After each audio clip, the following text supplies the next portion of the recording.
Shalom, शालोम, शालोम। प्रभु यीशु मसीह नासरी के नाम में हम संघर्ष को जान रहे थे और संघर्ष में हमारी स्थिति क्या है उसे हम पहचान रहे हैं। हमेशा एक बात ध्यान रखिए कि हमारा काम है एक दूसरे को चिताना। जो भी कहा जाता है हम अपने आप को सामने रखते हैं तब कहते हैं, व्यक्तिगत नहीं होता। दोषारोपित करने का उद्देश्य बिल्कुल नहीं होता, पर जानना समझना जरूरी होता है कि परमेश्वर के वचन की मर्जी या इच्छा क्या है। और निश्चित हम सब जानते हैं वो भली है और भलाई की है। जब हम यीशु के नाम में बोलते हैं, वचन की सच्चाई को पवित्र आत्मा के द्वारा बताना कई बार आघात लगता है। वैसे ही हम में से बहुत पीड़ित हैं और उन्हें मरहम की जरूरत रहती है, ये भी सच है। पर घाव को साफ करना भी आवश्यक होता है और उसमें दर्द होता है। खरी बातों के कारण बहुत सारी चीजें दुविधा की बन जाती है मनुष्य के लिए। आज चलिए हम दो हिस्सों को जानते हैं, समझते हैं। ये मरकुस 6 में भी पाया जाता है, लूका 9 में भी पाया जाता है और मत्ती 10 में भी पाया जाता है। 10:5 का 5 से देख लें, लूका 1:6 में भी है और मरकुस 6 में भी है। प्रभु यीशु ने 2 बार चेलों को भेजे। पहली बार जब भेजे तो साफ साफ निर्देश था, कुछ भी नहीं लेना, ना थैली, ना कपड़े, ना जूते, एक्स्ट्रा कुछ भी नहीं रखना। पर दूसरी बार जब भेजे तो अपना ही बटवा, सब कुछ अपना। ऐसा क्यों? तो हमें ये समझना जरूरी है कि उस समय प्रभु यीशु क्रूसीफाइड नहीं हुए हैं। पहली बार जब भेज रहे हैं, पर अधिकार के साथ भेज रहे हैं, ये अपने आप में प्रमाणित है कि परमेश्वर है। और चेले खुश होके वापस भी हुए, पूरी निर्भरता से चेले गए। पर दूसरी बार का भेजा जाना, जब प्रभु यीशु क्रूसीफाइड होके मृत्यु पर जयवंत होकर, तो ये दोनों अवस्थाएं अलग थीं, क्रूसीफाइड के पहले की और क्रूसीफाइड के बाद की। उस समय लोग लाभ ले रहे थे, चंगाइयां हो रही थी, दुष्ट आत्मा निकल रही थी। प्रभु यीशु वहां पर बोलते हैं, 4 से देखिए। यीशु ने उनसे कहा, भविष्यवक्ता का अपने देश और अपने कुटुंब और अपने घर को छोड़ और कहीं भी निरादर नहीं होता। निरादर कहाँ होता है? अपने घर में, अपने कुटुंब में, अपने देश में, अर्थात अपने लोगों में। ये ऐसा क्यों कहा गया? जबकि प्रभु यीशु परमेश्वर हैं, सारी सृष्टि उनके द्वारा रची है। ये सिर्फ इज़राइल यरूशलेम की बात है या आसपास वो सुर, सैदा, कफरनहूम, नासरत, गलील? नहीं। आज देखिए, सारा संसार है, सारा संसार प्रभु का है। दुष्ट ने किस बुरी तरह से अंधकार डाला है कि आदर करने में संकोच है। विरोध शैतान ने पैदा किया, अविश्वास पैदा किया। इंडिया में देख लीजिए, बहुत से लोग मान रहे हैं और बहुत से लोग क्यों, जबकि सारा संसार प्रभु यीशु का है। वो एक छोटे से हिस्से को बताकर हम सारे संसार में देख सकते हैं, इस पृथ्वी पर, कि मनुष्य कैसा बैरी बना दिया गया है शैतान के द्वारा, मसीह विरोधी। नाना प्रकार की बातें प्रभु यीशु के लिए आज के समय में बोली जाती हैं। कुछ भी बोला जा सकता है और बोल रहे हैं।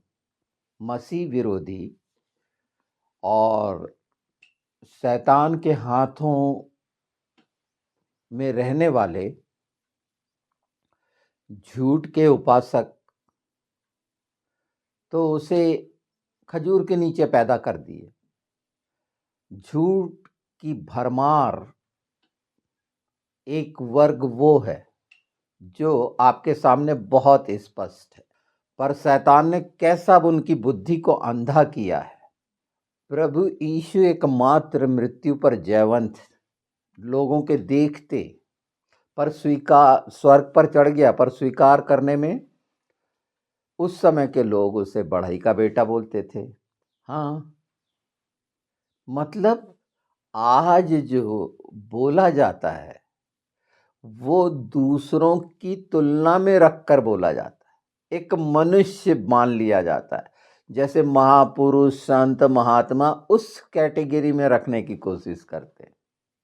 ये स्वभाव है मनुष्य का, वो बड़ा ही छोटा होता है, बड़ा होता है, नहीं कोई काम वाम, पर मनुष्य की मानसिकता में, संसार में शैतान ने ऐसी स्थिति उत्पन्न की है। इंडिया के अंदर कितना कठिन है, जबकि चंगाइयाँ हो रही हैं, दुष्ट आत्मा निकल रहे हैं और मसीही लोग अपने जेब का खर्च कर रहे हैं ना परमेश्वर के राज्य के लिए, चाहे वो दान दे रहे हों, दशमांश दे रहे हों, पर परमेश्वर के राज्य के लिए भेड़ें और अगवे सब कार्यरत हैं और परमेश्वर का काम बढ़ रहा है। किसी गैर मसीह से कोई नहीं लेता कुछ। जैसे गैर मसीही लोग अपने कार्यक्रमों के लिए मसीहों से भी लेने की कोशिश करते हैं, पर मसीही गैर मसीह से नहीं लेता। आप ध्यान रखिए, है ना। दूसरी बार जब भेजे गए तो स्वयं पर निर्भर होकर, अर्थात उसके लिए जो रखा गया कि चेलों के लिए भेड़ें व्यवस्था करके परमेश्वर के राज्य के लिए सुसमाचार लोगों तक पहुंचे, तो बोझ अपने पर ले लिया। ये परिपक्वता की स्थिति थी। संसार में परिपक्व होकर जो मिनिस्ट्री काम कर रही हैं, प्रबंधक व्यवस्थापक काम कर रहे हैं, वो परिपक्व हैं।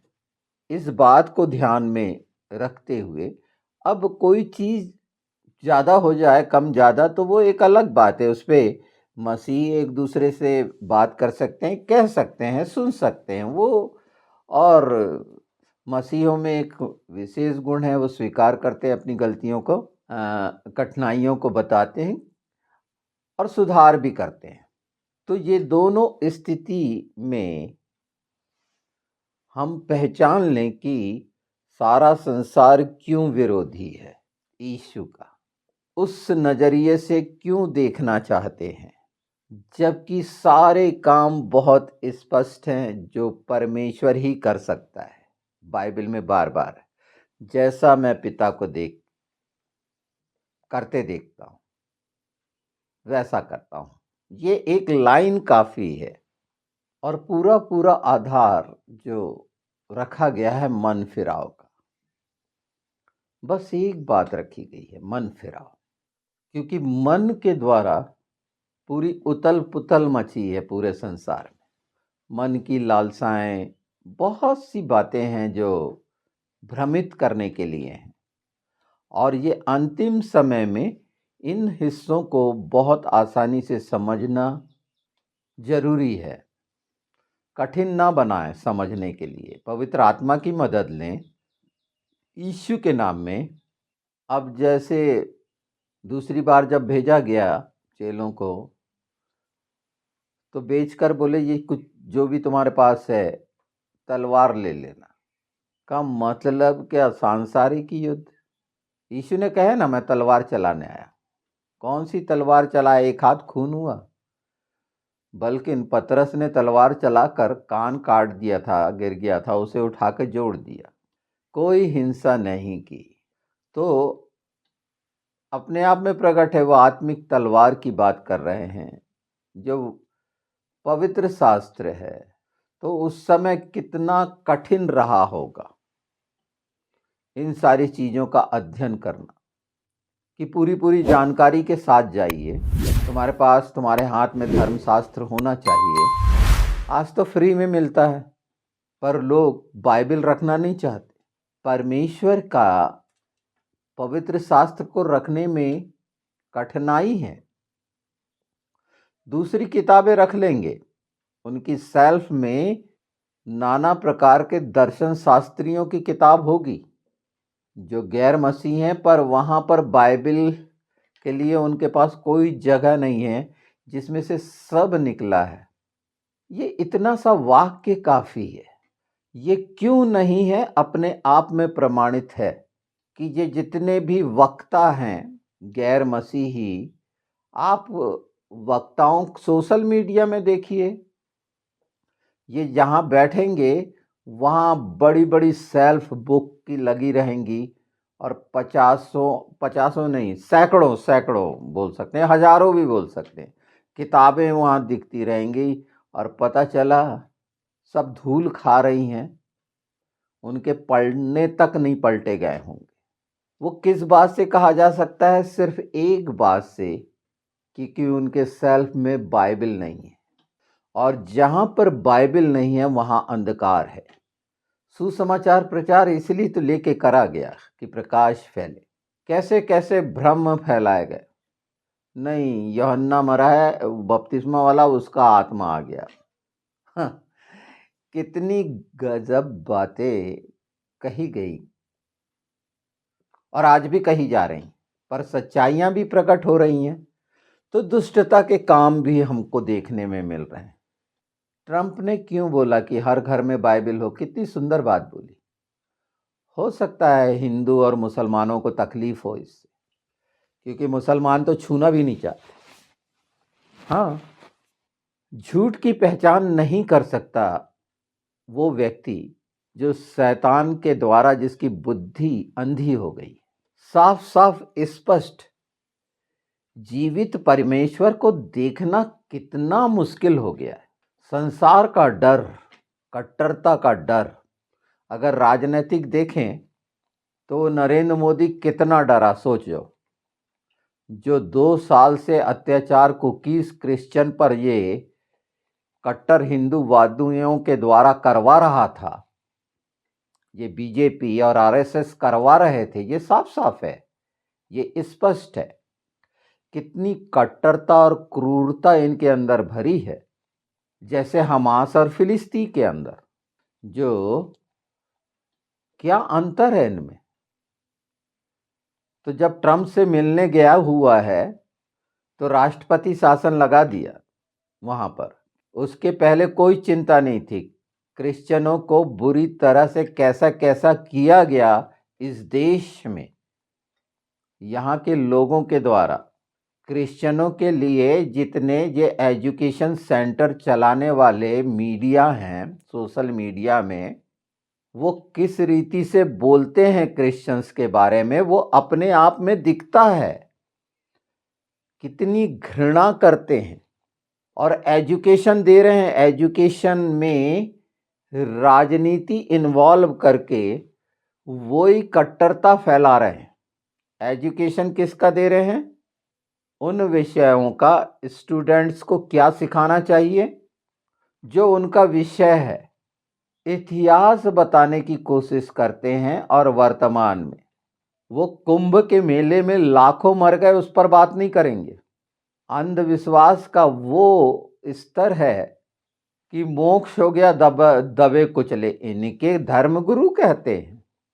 ये फिलिस्तीन और हमास का पक्ष लेने वाले, इंडिया क्यों हमास का पक्ष नहीं ले रहा है? क्यों यहाँ पर मुस्लिम हमास का पक्ष लेते हैं?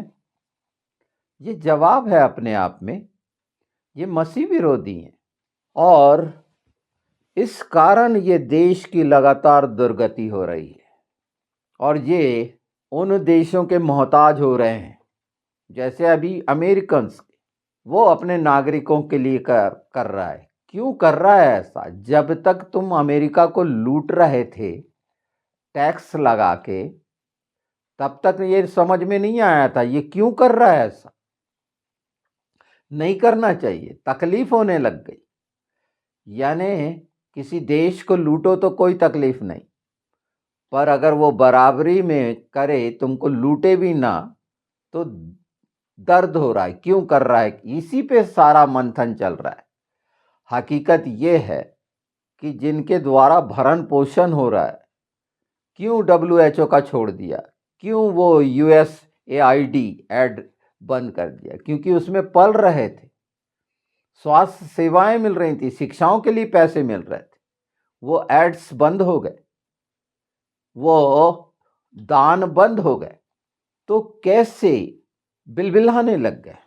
पर ये नहीं सोचे कि एक संपन्न देश हमारा इंडिया, इनने शैतान के हाथ, इनकी जो बुद्धि अंधी है, तो कौन कौन से उपाय करके यहाँ के नागरिकों के साथ क्या क्या किया, और यहाँ के नागरिकों ने मसीहों के साथ क्या किया। जितना ज़्यादा मसीहों के साथ ये गैर मसीही अत्याचार करेंगे, उसके नतीजे उस देश को भोगने पड़ेंगे, क्योंकि मसीही किसी पर अत्याचार नहीं करते। मात्र एक आरोप के कारण कि धर्म परिवर्तन करते हैं, ये चर्च जलाते हैं, ये पास्टरों को मारते हैं, हमारी बहनों के साथ बलात्कार करते हैं, डराते हैं, धमकाते हैं, और जबकि अंदर से खोखले हैं, डरे हुए हैं, कंगाल हो रहे हैं। कितने अंधे हैं, विश्व गुरु की कामना करते हैं, और बेशर्मी की इंतहा है, हर जगह आखिरी है। क्यों? क्योंकि इस देश ने मसीहों को जगह नहीं दी। क्रिश्चियन लड़के खेलने में सर्वोत्तम हैं, जगह नहीं मिलेगी। एजुकेशन में अपर हैं, यहाँ जगह नहीं मिलेगी क्रिश्चियन को, उसे जाना ही पड़ेगा यूरोपियन कंट्री, अमेरिका, कनाडा, और कोई भी नहीं रहना चाहता है। यहाँ के वो मूर्ति पूजक नहीं रहना चाहते इस देश में, और उसकी मूल वजह है मसीह का विरोध, मसीहों पर अत्याचार। परमेश्वर सहन नहीं कर सकता, इनके तमाम देवी देवता मिलके कोई चंगाई नहीं कर सकते। मसीह की शरण में इंडिया में हिंदुओं को ही तो आना पड़ा है ना। प्रभु यीशु को स्वीकार करें, किनने करें? हिंदुओं ने करें, मुसलमानों ने कर रहे हैं और कर रहे हैं। यहाँ सिर्फ ये बात है इस देश को कि ये क्यों ऐसा हो रहा है, उसका जवाब एकमात्र है कि मसीहों से सौताला व्यवहार का, जबकि फिर भी वो प्रार्थना कर रहे हैं इस देश के लिए। हमें अच्छा नहीं लगता कि हमारे देश के साथ सौतेला व्यवहार हो, पर योग्य प्रशासक हो, योग्य राजा बोल दो, लोकतंत्र हटाओ, ये प्रजातंत्र वाली बातें कोई मायने नहीं रखती, सदा संविधान वाली। अगर, क्योंकि ये सारे प्रतिनिधि राजा ही तो बने हैं, यहाँ के लोगों ने राजा ही तो बनाया है। प्रतिभा रहने के बाद भी जो क्रिश्चियन हैं, उनकी प्रतिभा को आप चैलेंज नहीं कर सकते, आप उसकी हत्या कर सकते हैं, जो आपका काम है। आपके देश में एक मसीह को हर जगह प्रतिबंधित कर सकते हैं आप, जो घिनौना है, क्योंकि स्पर्धा करने के योग्य आप नहीं हैं।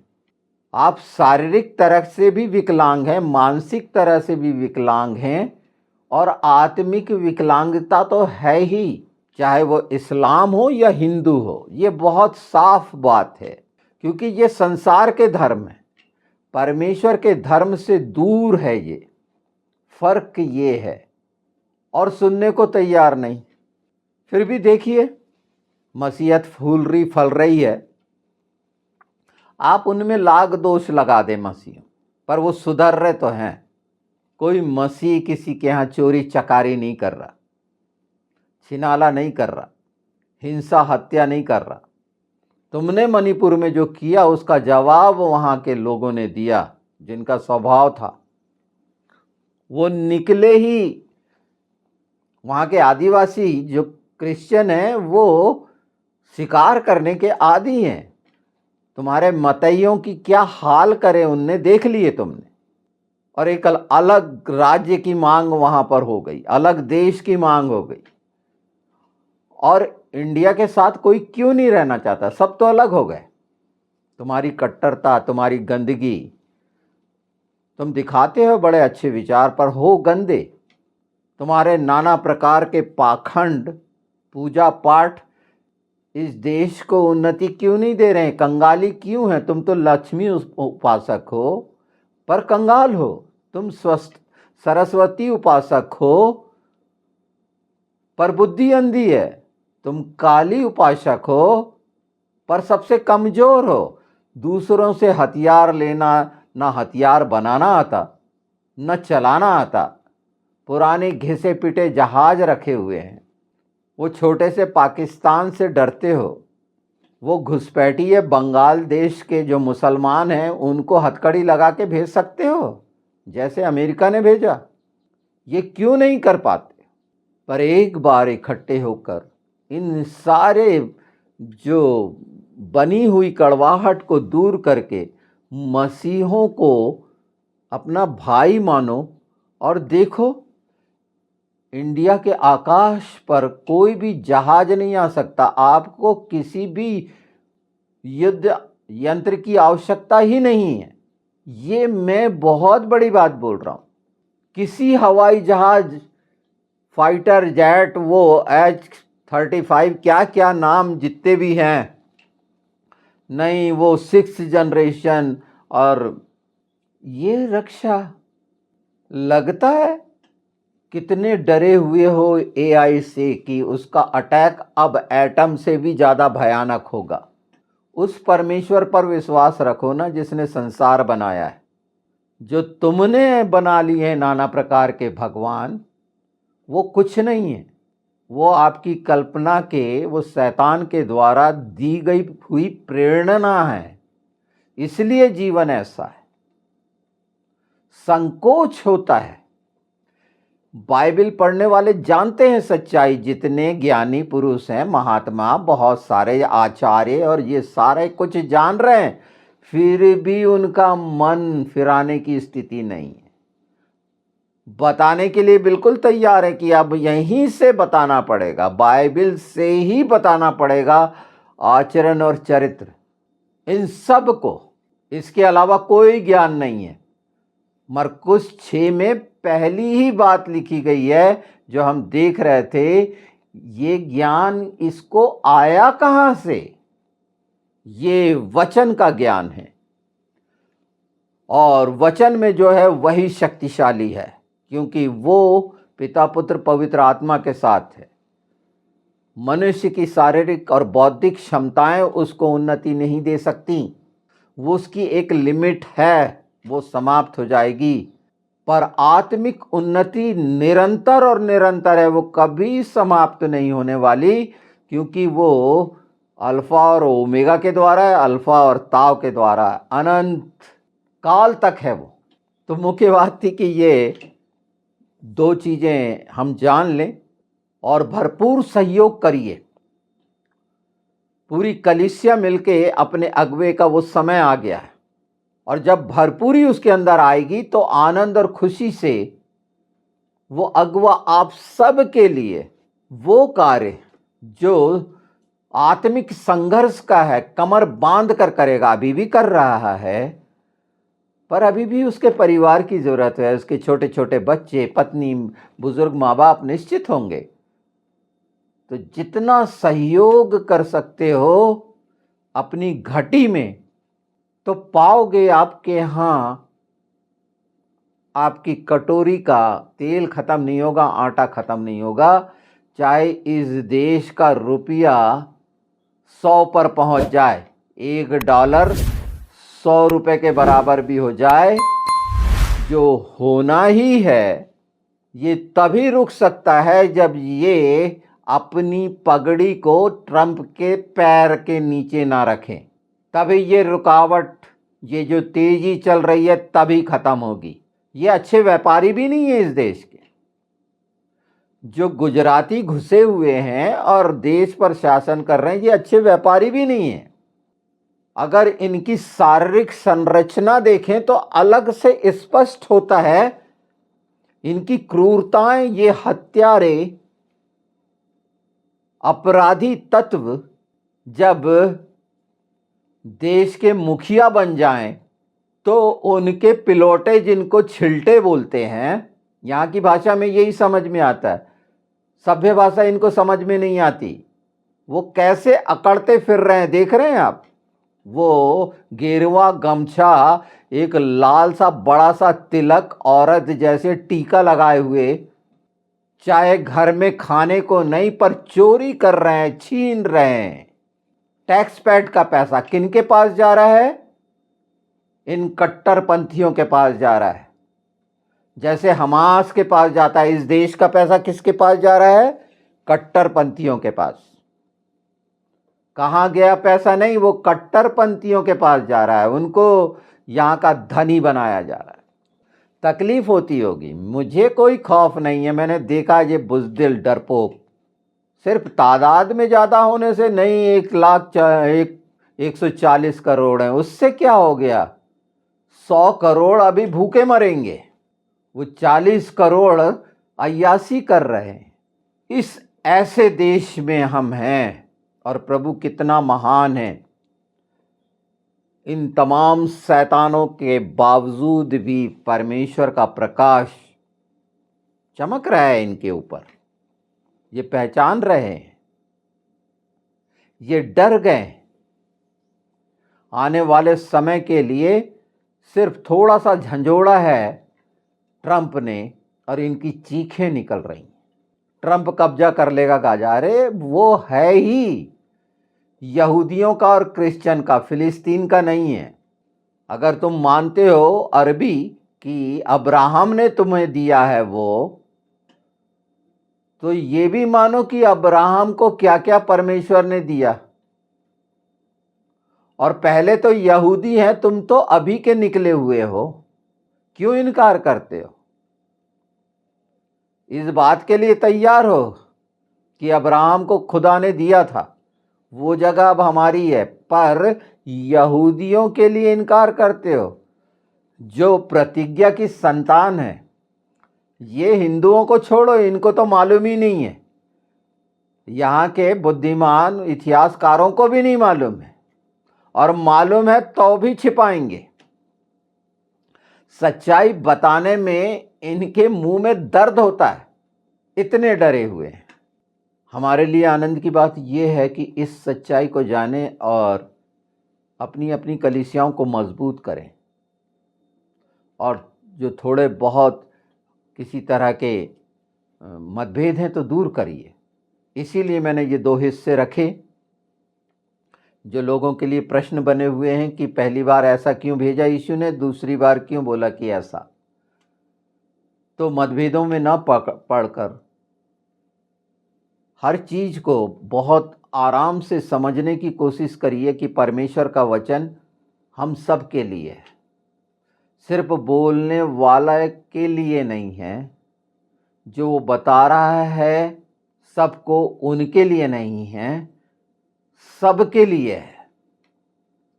बोलने वाला स्वयं उसमें शामिल होता है।